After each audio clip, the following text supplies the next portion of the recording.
Hey guys, it's Will down at From Magic, the Friendly Tavern on Facebook, and today we're going to be looking at a modern deck. We're going to be looking at my Doran Rock deck.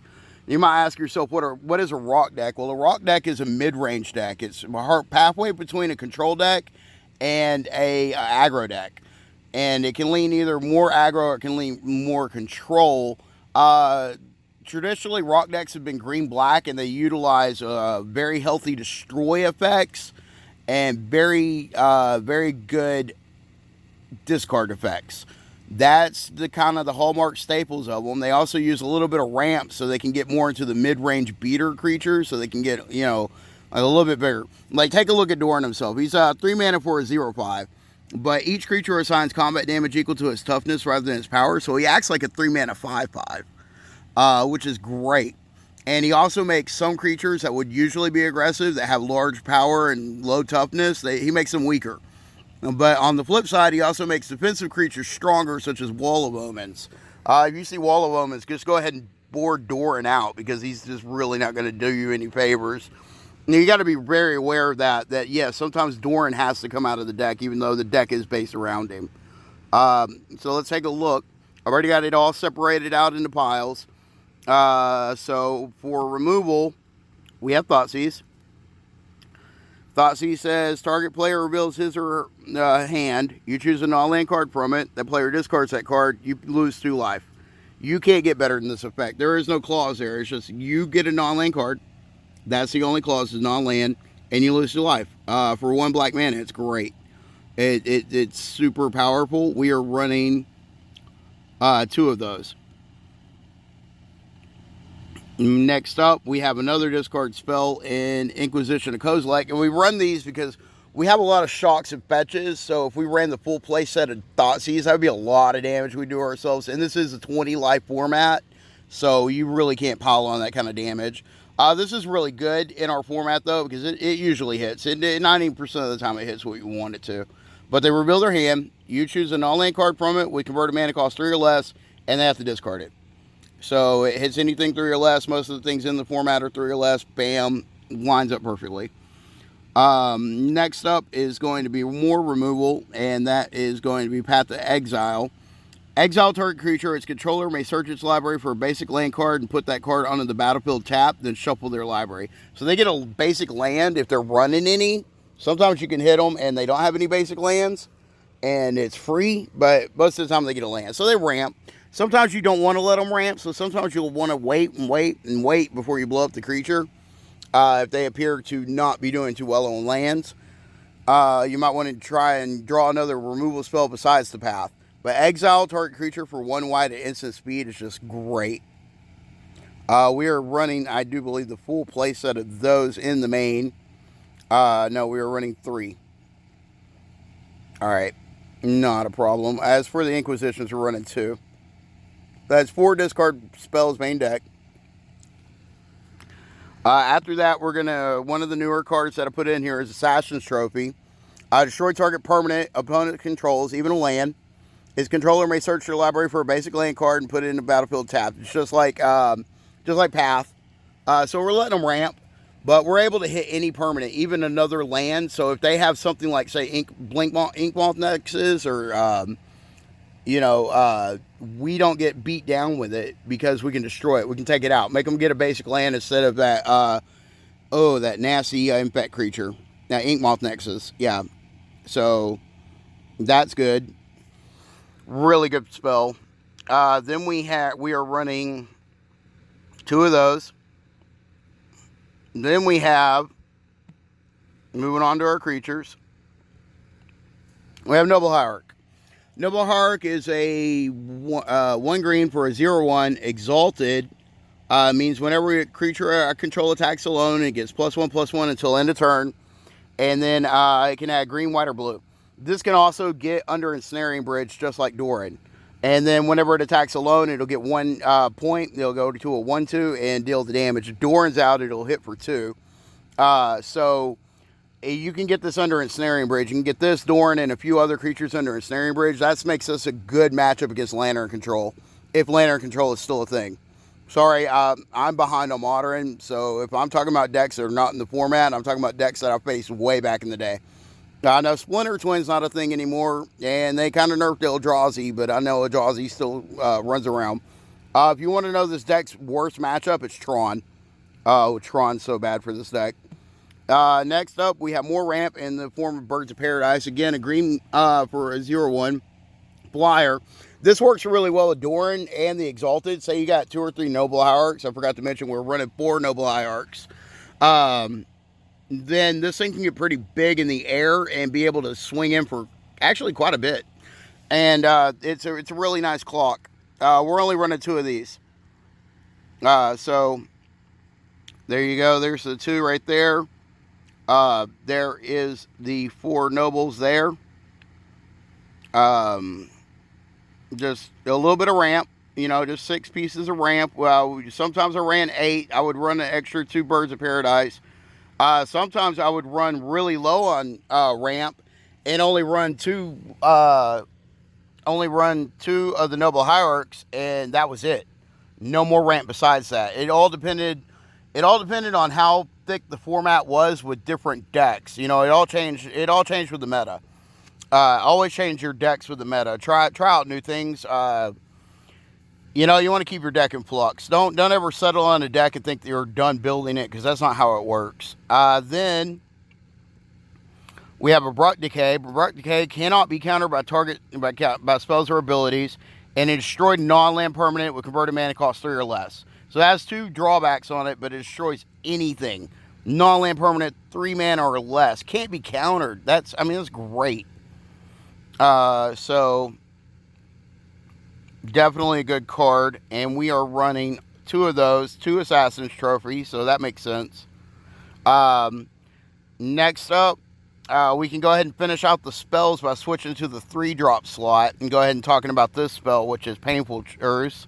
Painful Truce has Converge. You draw X cards and lose X life, where X is the number of colors of mana spent to cast it. Since we are 3-color deck, we can cast this on turn 3 for green, white, black pretty easily, and lose 3 life and draw 3 cards. There's only 1 copy in here because we don't want to do that too often. We're already losing life from Thoughtseize. We're already losing life from Fetches. We're already losing life from Shocklands. We kind of want to chill out a little bit on the life loss. So, but Painful Truce is so good. Drawing 3 cards just in this deck is just so good. Had to run it, just the one of. Then next we have 2 Quesoli Pride Mages, and we have 3 Quesoli Pride Mages, and these things are great, especially against Affinity, or used to be Splinter Twin too. They would help against Amulet. Anything artifact based really hates to see this card. It is a 2 mana 2/2, but it has Exalted, so it can by itself swing in as a 3/3. Then you can pay 1 and sacrifice it to destroy target artifact or enchantment. Buggles hates it too. That's really good. I run an extra copy in the sideboard usually, so I can have the full playset, because just threatening this ability is enough to give us a leg up on those kind of decks. Plus, all of our other destroy effects that hit any type of permanent, we just don't fear them. So this really helps out. Really good creature here. Next up, we have something that works with Doran, and that's 2 copies of Fleecemane Ram, Nyx Fleece Ram, and we'll view it. It is a 2 mana 0/5 enchantment creature. That doesn't come up very often, but sometimes it does, because they can hit us with their own Quesoli Pride Mage, just to let you know. But at the beginning of your upkeep, you gain 1 life. Now, when Doran's out, because this thing doesn't have a defender, when Doran's out, this thing swings at a 2 mana 5/5. When Doran's put up, if we have any type of Noble Hierarchs out there or anything, we can still get in damage with this thing. But this is the ultimate blocker. This is main board to keep us alive against red deck wins and, burn. Just basically red decks that have burn, this keeps us alive. It keeps us from dying to our own life loss from our own objects, or fetch lands or shocks, like I mentioned before, Thoughtseizes. This really helps stabilize us. That's why it's in the deck. That, and it can swing with Doran, so, it's fine. It's perfect. I ran it, and it got me really far. It was one of the things the deck was missing. Next up, we have card against control, and more will be in the sideboard. This is really good against any type of blue deck that wants to play spells on your turn. This is Voices of Resurgence. It's a 2-mana 2/2. Whenever an opponent casts a spell during your turn, or when Voice of Resurgence dies, create a green-white elemental creature token with power and toughness equal to the number of creatures you control. So this is 2 creatures in 1. And they kill it, you get a token, and that token gets bigger the more you add to the board. You know, we got plenty of dorks, you know, to make it bigger. And it really does get out of hand. And then, like, if they're trying to cast stuff all through your turn, they can make you a whole bunch of tokens. And that's what you want. Really good card, really good card. Really good against control decks. So, next up, we have a beater here. And we have Fleece Mainline. We're running 2 copies. And what these things do is green and white for 3/3. It can Monstrosity for 5, which is you pay that and it gets a +1/+1 counter and becomes monstrous. I do believe that is a sorcery speed ability, but I'm not 100% sure. It doesn't say it is. But as long as it's monstrous, it has hexproof and indestructible. So it can become a 4/4 hexproof indestructible. It's great. Mainly we just want it as a 2-mana 3/3. Just something else to beat in that's really aggressive and has high stats. Sometimes the deck didn't run these. Sometimes it did. Sometimes it ran Watch Wolf instead, but this is just better than Watch Wolf because of the monstrosity ability. Watch Wolf is just a green-white for a 3/3 wolf. That's it. We've already talked about Doran, and you can see how Doran works with all these things. We're not relying on the rear end of all these creatures. We have plenty of power, but Doran really acts really good because what you can do is you can go like turn 1 Noble Hierarch, turn 2 Doran, and you can have a 2-mana 5/5 out there already, or a turn 2 5/5 out there, and then drop a Nyx Fleece Ram. Swing in with Exalted Doran for 6, and then next turn swing in for 10. That's 16 damage over 2 turns. That's just a lot of pressure, and that's what this deck is really good at, is pressure. This deck really, really puts up pressure on your opponent really quickly. Now, moving on, we have Loxodon Smiters. We're running 2 of. And what he does is he's another good card against control because he can't be countered. And if an opponent would cause us to discard him, we put him directly into play instead. Opponent makes us discard, bam, just slap him into play. It comes up a lot. A lot of decks run Thoughtseize. I've had hands where it was just Smiters and Lieges, and they had to put one of my creatures in play. This card has saved me so many times, and the can't be countered is great. Against control decks to get him in. So really good here. I wish they would make more Loxodon's elephant creatures that were good. I really like the tribe, but they have no tribal support naturally. Then we're going to talk about Wiltleaf Liege. Wiltleaf Liege is next. We're running 2 of those. Sometimes we'd run up to 3, but never 4. Wiltleaf Liege is other green creatures you control get +1/+1. Other white creatures you control get +1/+1. If the creature happens to be green-white, and if you haven't noticed, 90% of our creatures are at least green-white, they get +2/+2. So they get both of these bonuses. And then if a spell or an ability would cause you to discard Wiltleaf Liege, you put it in the battlefield instead. So it's like Loxodon Smiter. These things are great against discard. And the pump is great. 4-mana 4/4 used to be great. They're in great stats anymore, especially with that triple mana cost. But these things really rock, especially when they make our already huge creatures bigger. So you can see how we're taking, basically, we're skipping the early and mid game, and we're moving kind of towards the late game. But yet our creatures aren't really that large. They're not 8/8s. They're not 7/7s, but we can get them up to 6/6s. We can get them sometimes up to 8/8s. We're not going to be pushing no 10s or 12s, but we can put up a lot of damage really quickly. This deck moves. Now, next we have 1 copy of Sorin, Solemn Visitor, I do believe. He starts with 4 loyalty, and if the context menu will come up, Solemn Visitor, 2 white and black. for 4 mana loyalty Planeswalker. Until then, your next turn, creatures you control get +1/+0, which we don't really care about, especially when Doran's out. But sometimes it does come up. And lifelink. The lifelink again keeps us alive. It keeps us from dying to burn. It keeps us from dying to our own damage that we're doing to ourselves. It's really good. And then we get an emblem that we can give our opponent, and it says during their upkeep they have to sack a creature. And I've given off these emblems before. I've gotten Sorin pretty good up there because these creatures can protect Sorin pretty well. And he can plus and plus and plus and get those emblems off. He can also make a token. He can also make a 2/2 vampire token with flying. And those flying vampires can get in. Oh boy, can they get in. So he's good. He might get upgraded to a new Planeswalker. We have to look at what came out lately. I haven't upgraded this deck in forever.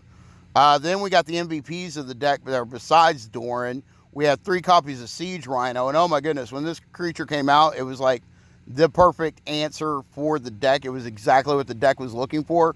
I had to get my hands on copies. The only problem was everybody else wanted them too. For Standard. I wanted them for Modern. And then they moved into Modern. Everybody wanted them. Like, they were just all over the place. Oh my goodness, they were even getting ran in Legacy. Let me show you what this ridiculous thing does. It's silly. It really is. You've never seen a Siege Rhino.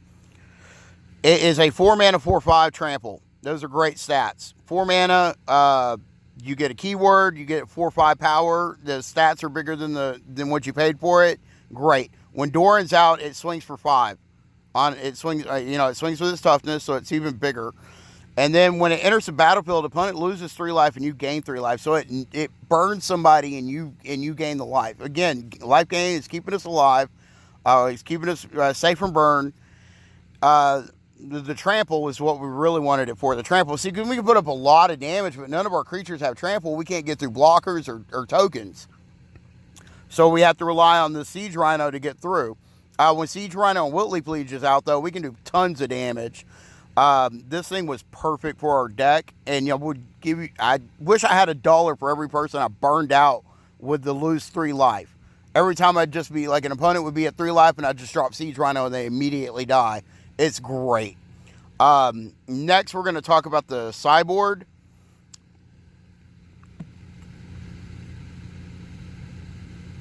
And to get to the sideboard, we got to go back to the list. And we got to scroll down. And here's the sideboard.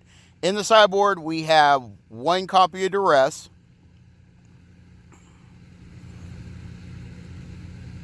Duress is opponent reveals their hand and you choose a non-creature, non-land card from, and that player discards that card. Then we have 2 Thoughtseize.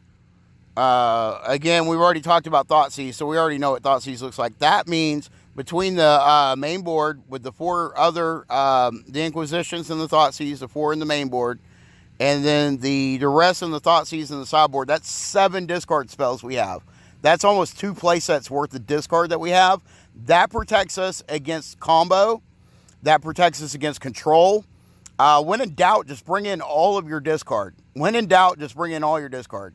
It works. That's why I've set it up this way. Next, we have another Abrupt Decay. We already talked about Abrupt Decay. That's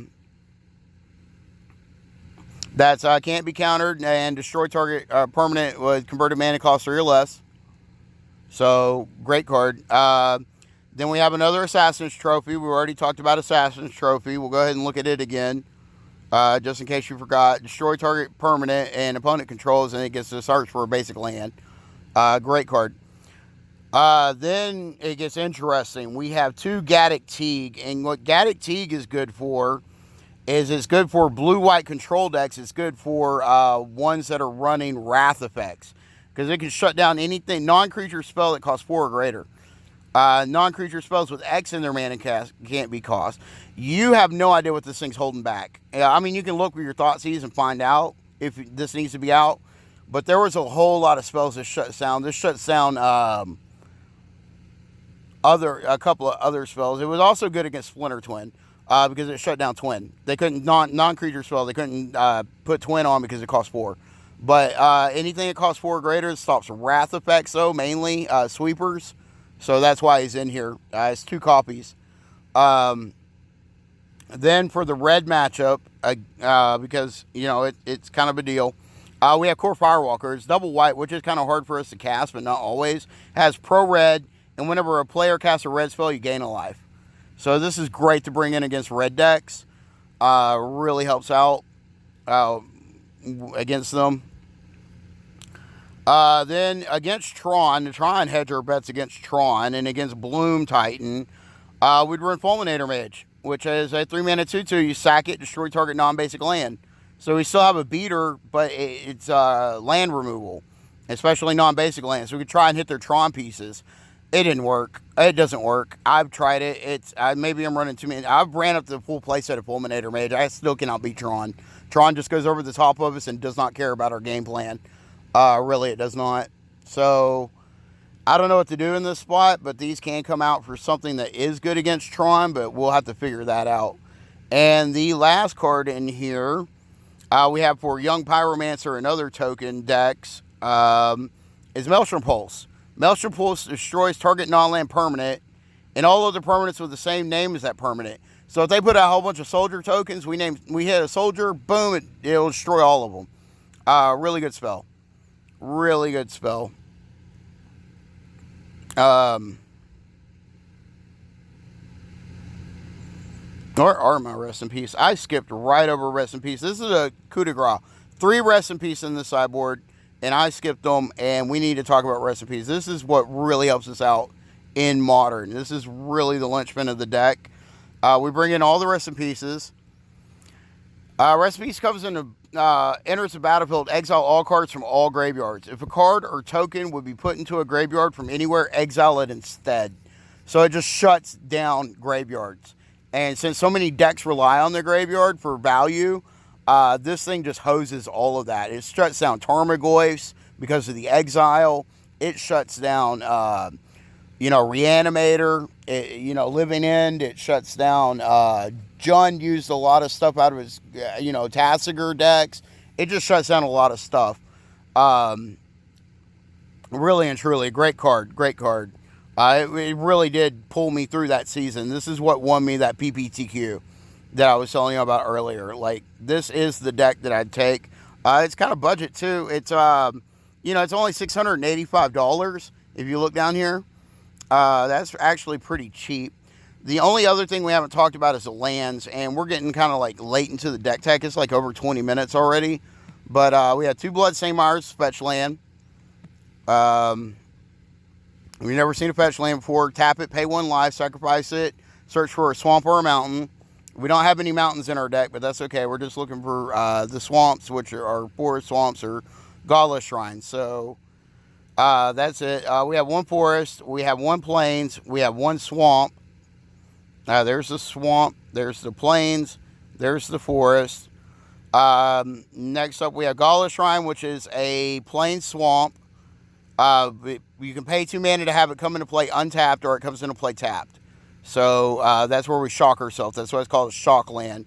We're running 4 marsh flats, which are the white-black fetch lands. So they go get islands, go get plains or swamps. Fine there. So we have 2 Bloodstained Mires, 4 marsh flats, and 4 overgrown tomb as our fetch lands. And the overgrown tombs are the overgrown tombs, are shock lands. They're swamp forest. We're looking for Verdant Catacombs. Just a second. There it goes. There's the Verdant Catacombs. We're running 4 of those as well. I think that's too many. We'll mess with it. We'll see. Verdant Catacombs right there, front of swamp or forest. No big deal. Now we have Temple Garden, which is the plains forest shock land. The